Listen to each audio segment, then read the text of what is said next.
say just a few things from my perspective as the sort of the American add-on to this team. I mean, as many of you know, or probably all of you know, I teach at a technical institution that is not world known for its historians, although it should be, but is world known for its scientists and in particular its engineers. And so I want to tell you something about my colleagues in history.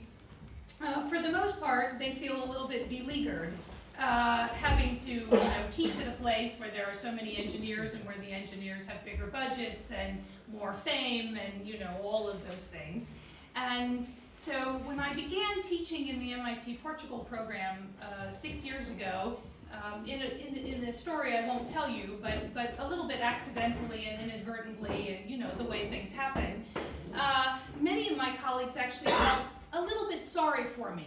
Not sorry for me that I had to go to Portugal. They thought that was a very good thing, but that I had to teach engineers. That they didn't really understand. Why would you do that?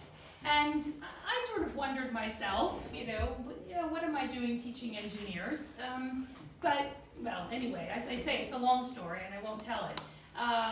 But the truth of the matter is, 6 years later, 7 years later, and in particular because of this project, I can say that I am a much better historian because I have spent so much time learning about a very different disciplinary culture that thinks about how questions instead of when questions, which is the sort of the historian's mantra, or maybe why questions, which is the social scientists' sort of primary interest. And I actually feel a little bit sorry for my fellow colleagues in history who have not yet had the opportunity to work with, teach alongside engineers. And I just think that this conference, I mean, the words you just said, Manuel, about the value of this kind of truly cross-disciplinary conversation, not just across the social scientists, right? The historians and the economists think that they're bridging a big gap when they talk to each other, but we have really, we have people here who are thinking about not just the past, but indeed the future. How do you plan for the future? What kinds of jobs will there be for our children or for the children of our children? What kinds of historical opportunities will they have? What kinds of places will they be able to experience? What kind of environment will they live in? Right? Will there be adequate water for them to drink?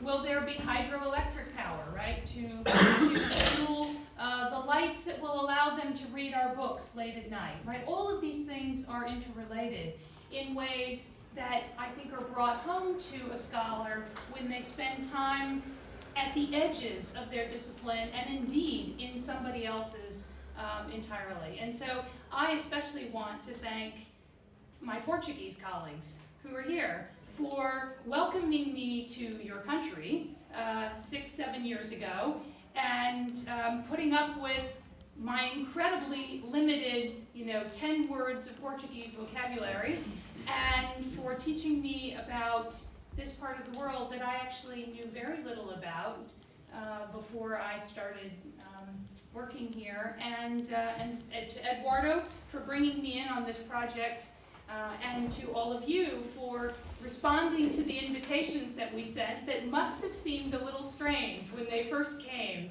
Would you like to go to a place you've never heard of for a long weekend and work on a project that isn't necessarily the one you're working on right now?